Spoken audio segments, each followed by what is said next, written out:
Bienvenue sur Novelas Mood, abonnez-vous et activez la cloche de notification. Meriem, voici le résumé de l'épisode final de la série.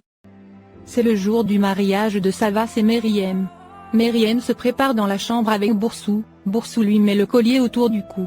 Elle complimente Meriem et lui dit qu'elle est magnifique, les deux jeunes femmes sont très émues. Dehors, Savas et Gouklou sont avec le juge. Savas est très nerveux et impatient, Gouklou le taquine et lui dit de déstresser.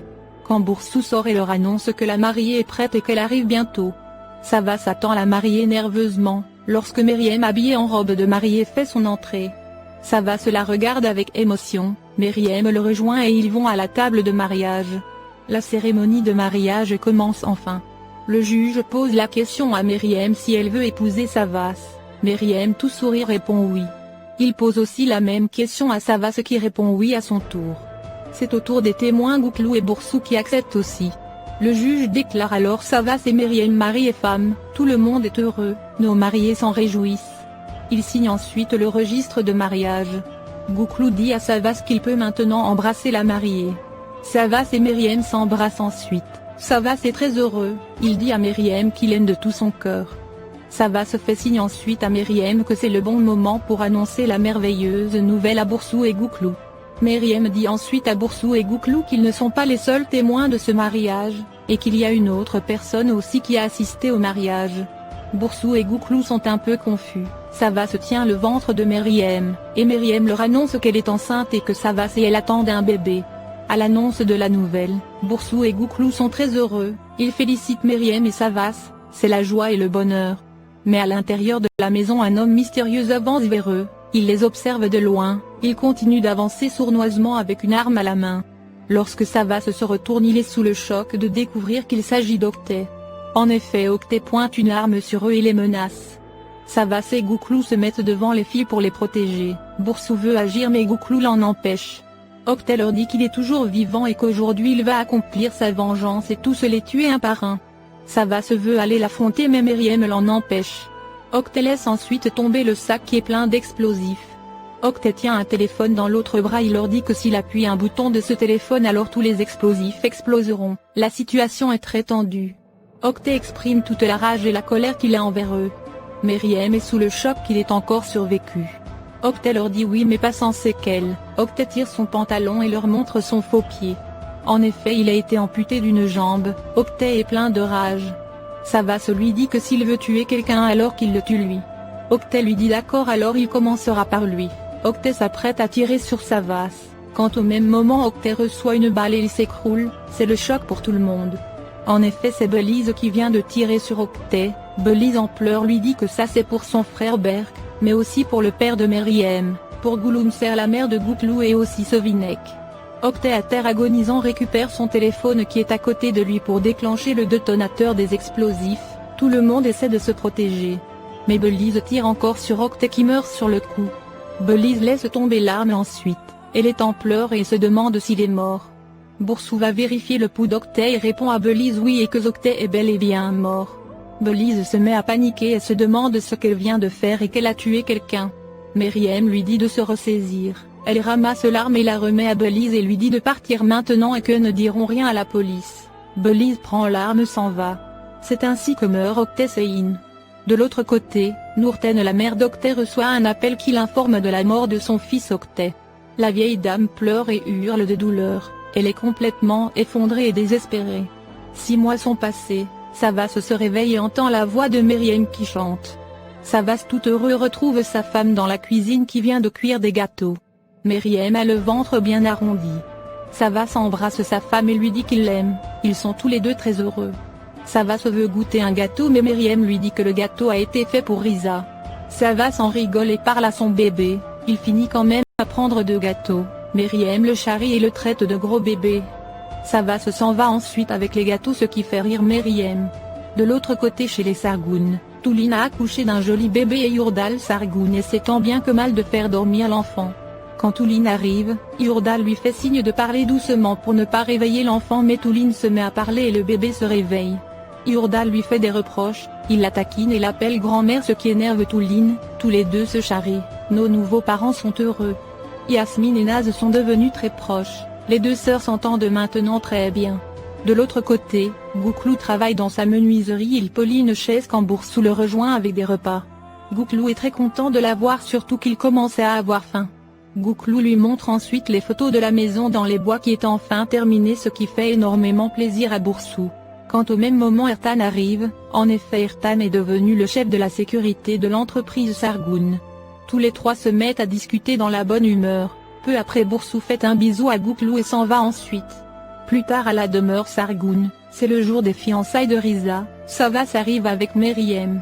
Meriem a de plus en plus de mal à marcher, elle ressent une contraction, Savas veut la conduire à l'hôpital mais Meriem le rassure et lui dit que le moment n'est pas encore arrivé.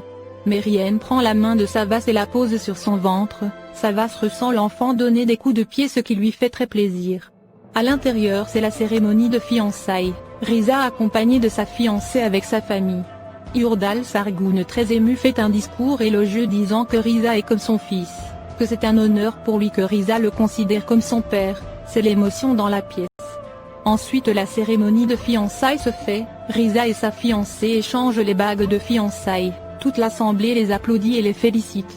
Yurdal donne un cadeau à Riza qui l'ouvre et découvre qu'il s'agit d'une belle montre. Riza ému et dit à Yurdal que ce n'est pas nécessaire et qu'il lui a déjà acheté une maison, mais Yurdal Sargoun lui dit qu'il est son fils et que ce n'est rien. Riza regarde derrière la montre et voit une inscription très affectueuse que Yurdal lui a écrite. Riza est très ému de cette attention de Yurdal Sargoun, tous les deux se prennent dans les bras. Au cimetière, Nourten est venue sur la tombe de son fils. Elle est toute triste et malheureuse depuis la mort de son fils Octet. La vieille dame qui se sent très seule téléphone à un parent car elle souhaite aller vivre ailleurs. De l'autre côté, à la sortie de la cérémonie, Savas annonce à Meriem que leur nouvelle maison est prête. Meriem est très heureuse de cette nouvelle. Comme Meriem est avancée en grossesse, elle ne peut pas faire de grande distance, alors Savas et Gouklou vont visiter seuls la maison dans les bois. Savas dit au revoir à sa femme et s'en va ensuite. Naz et Yasmine sont impatientes d'accueillir le nouveau bébé dans la famille, elles font aussi un bisou à Meriem et s'en vont au bureau. Touline dit à Meriem qu'elle va voir le docteur pour une visite de routine mais elle lui promet qu'elles iront faire du shopping pour le bébé, Touline aussi s'en va. Meriem reste donc seule à la maison avec son beau-père Yurdal Sargoun. Peu après le départ de tout le monde, Meriem ressent de fortes contractions. Yurdal compte l'intervalle des contractions et les contractions de Meriem sont de plus en plus fortes et régulières. Yurdal aide Meriem à se lever et l'accompagne à l'hôpital. En route pour l'hôpital, Yurdal Sargoun appelle son fils Savas pour l'informer que Meriem est sur le point d'accoucher et qu'il l'emmène à l'hôpital. Savas tout excité demande à Gouklou de faire demi-tour immédiatement, lui et Gouklou sont très heureux par la nouvelle et ils font des cris de joie. La nouvelle que Meriem va accoucher fait le tour, chez Touline qui l'apprend dans la voiture, mais aussi chez Boursou qui accourt immédiatement pour l'hôpital. Yurdal arrive à l'hôpital avec Meriem, il est rejoint par Savas, ensuite toute la famille retrouve la future maman.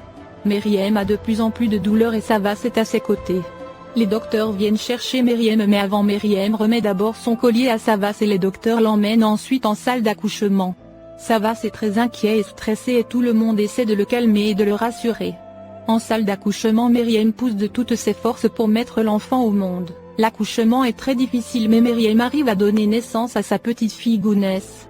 Dans la salle d'attente, Savas est tout nerveux et impatient, quand le docteur vient l'annoncer la bonne nouvelle. Savas explose de joie, il est très heureux, toute la famille le félicite. Meriem est conduite dans la chambre de repos, quand Savas vient la retrouver, nos deux amoureux sont très émus, Savas très heureux remercie Meriem pour ce bonheur immense. Tous les deux s'embrassent et Savas remet le collier au cou de Meriem. Lorsque l'infirmière emmène leur bébé Gounès, notre beau couple prend pour la première fois leur bébé dans les bras, ils sont submergés de bonheur et d'admiration devant ce petit être merveilleux, qui est venu magnifier leur vie à tout jamais, ils n'en reviennent pas encore de ce bonheur immense. Tous les deux contemplent leur beau bébé avec joie et gratitude. Plus tard l'infirmière vient reprendre le bébé pour la nourrir, et en repartant toute la famille croise l'enfant, ils admirent ce beau bébé qui vient agrandir la famille Sargoun. Tout le monde vient ensuite féliciter Meriem et Savas, nos deux jeunes parents sont très heureux. Boursou aussi accompagné de Gouklou vient féliciter les parents de la petite Gounès. C'est le bonheur dans toute l'assemblée, tout le monde célèbre ce merveilleux événement dans la gaieté et la paix. La famille est enfin heureuse, Savas embrasse sa femme et la remercie pour ce merveilleux cadeau. 7 ans plus tard, Gounès a bien grandi, Savas et Meriem amènent leur fille au parc d'attractions. Ils sont très heureux de voir leur petite fille courir et sauter partout. Gounès revient ensuite dans les bras de ses parents, la petite famille heureuse parle de l'amour et de ce que c'est. Gounès demande ensuite à ses parents comment ils se sont rencontrés. Savas lui répond que c'est une très longue histoire et que tout a commencé avec une jolie fille qui travaillait dans une pâtisserie avec son père. Meriem sourit et Savas continue de raconter sa rencontre avec Meriem à leur fille Gounès qui l'écoute avec attention, les yeux remplis de curiosité. Et c'est sur cette merveilleuse image d'une famille heureuse et épanouie que prend fin cette magnifique série Meriem. L'histoire d'amour entre Meriem et Savas qui a commencé par la haine et la vengeance, pour se terminer par l'amour. Et comme le dit l'adage, de l'amour à la haine il n'y a qu'un pas. Et ce pas Meriem et Savas l'ont franchi en traversant bien de difficultés et d'épreuves pour faire triompher l'amour de la haine. Une série turque riche en émotions qui a pour acteurs principaux Furkan Andik dans le rôle de Savas Sargun, Aïssa Aysin Touran qui interprète le rôle de Meriem Aksa, et Semal Toktas dans le rôle du procureur Oktas Ayn. Alors qu'avez-vous retenu de cette série Meriem? Est-ce que comme Meriem seriez-vous capable de faire un tel sacrifice pour la personne que vous aimez, jusqu'à s'accuser à sa place et aller en prison? Dites-le nous en commentaire.